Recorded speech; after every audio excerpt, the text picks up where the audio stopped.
Silver below $30 an ounce? If that happens, I will be backing the truck up. No hesitation. In today's video, I'm going to break down why I would load up on silver if it consistently drops below the $30 mark. And by consistently, just to be clear, I do mean that if it drops into the $25, $26 an ounce range and stays there, because we all know that silver is a very volatile market and it absolutely can have dips below that. But you see, I believe that $30 is the floor for silver, or at least it should be. And if it gets below that consistently, I'm going to buy as much as I can safely do so. And of course, buy safely. And I've said this in many other videos, so if you haven't been a subscriber yet, make sure you subscribe so you don't miss them. But buy safely, I mean that I'm never going to put myself in a possible financial constraint. I'm never going to take out loans for silver. I'm never going to, dip into my emergency cash savings that I need for my family. And obviously, I'm going to make sure that I can cover all of my expenses. But all that extra money, man, if silver consistently drops below 30, like I said earlier, I am backing the truck up. And in today's video, I'm going to talk about exactly why that is. But do me a favor and remember that later in the video, if you like it, hit the like button. You don't have to do it now. You can watch the video first, but definitely hit that like button if you did like it and help YouTube recommend this video to others.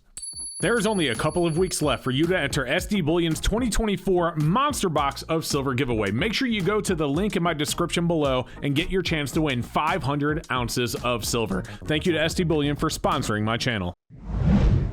Now look, we all know that silver and gold, even for that matter, have been incredibly volatile over the last 53 years now since we've been officially taken off of the gold and silver standard, although I think many of you know that it's really been more like 60, because when was the last time we put 90% silver in our coins? It was 1964. Of course, the half dollars, Kennedy, 1965 through 70 were 40% silver, but other than that, we haven't even been putting silver in our coins since 1964. But the gold and silver standard officially ended in 1971. The government would no longer redeem gold and silver for money. Yes, you get it. That is it. And ever since that has happened, we have had incredible volatility in the silver and gold market. We've had massive peaks going as high as $48 in 2011, or if you really want to consider 1980, when you think about it, more power to you. I don't consider 1980 the real silver market. However, 2011, it peaked at $48 an ounce, and I do consider that an actual peak. But we've had crashes. I mean, think about it. In 2011, it went from like $48 an ounce to $15 an ounce in just a few years. It wasn't very long. So the market's very volatile, and it could happen. Absolutely. Silver could drop back to 20. Silver could drop back under $20 an ounce.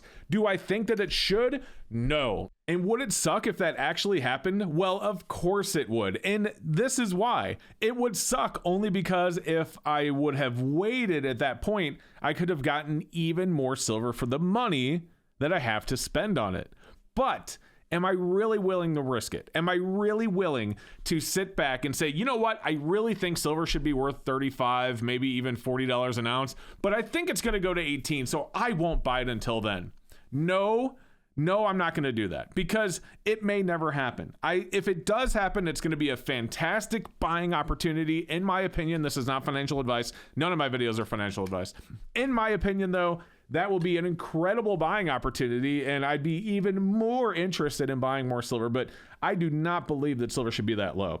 And so for that reason, if I see it consistently under $30 an ounce, if I see it consistently under where that floor is, where I believe that the floor for silver should be, then as I've said twice in this video, I'm going to put my truck in reverse, back it up to the coin shop or the gold and silver shop or wherever I need to go where they have low premiums and I can buy as much as I can get. I'm going to back the truck up and load it up. Maybe not exactly like that. I don't know if I would publicly just, put silver into the back of a pickup truck, but you get the idea. You get the idea.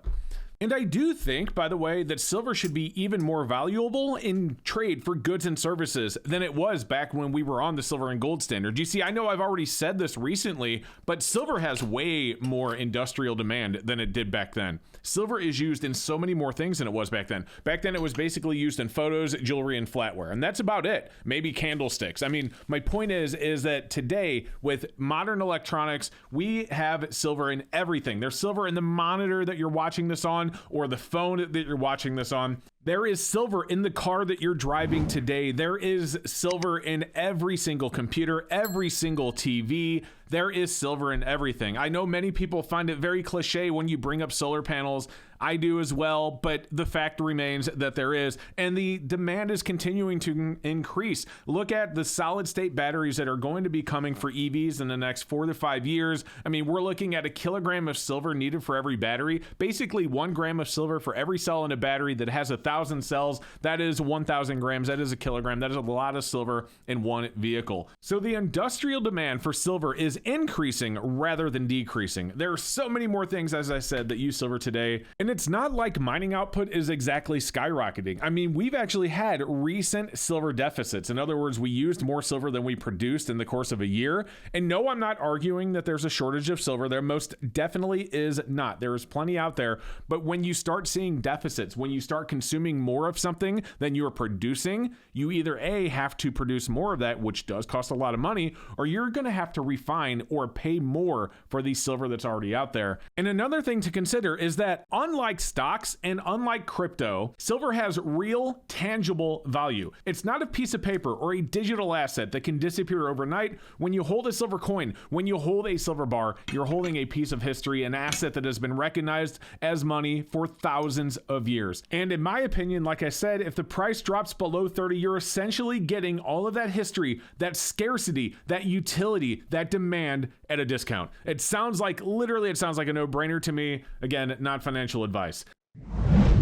So if that happens, if we do see silver consistently drop below $30 once again, if we do see silver into the mid 20s once again, and I'm ready to buy, this is what I plan to do. If silver consistently drops below, I will be buying a mix of low premium bars and rounds. I will be looking at 10-ounce bars. I will be looking at generic silver rounds, and I will be looking at 90% junk silver. Another thing I'll be looking for, if I can find them at a low premium, is American Silver Eagles. I will be looking for those and maples and other sovereign coins, so long as the premium is not astronomical. A silver eagle at just $1 more than a round is something I would consider because of the recognizability of silver eagles and the fact that when you do sell them on the other end, that premium is there. I might even consider silver eagles at even $1.50 more than silver rounds, but not much more than that. My buy price for eagles has been, I've said this in many videos, is that my buy price for eagles has always been under $4 an ounce. So if I can find eagles at $3.50, I'm usually buying eagles at $3.50 over.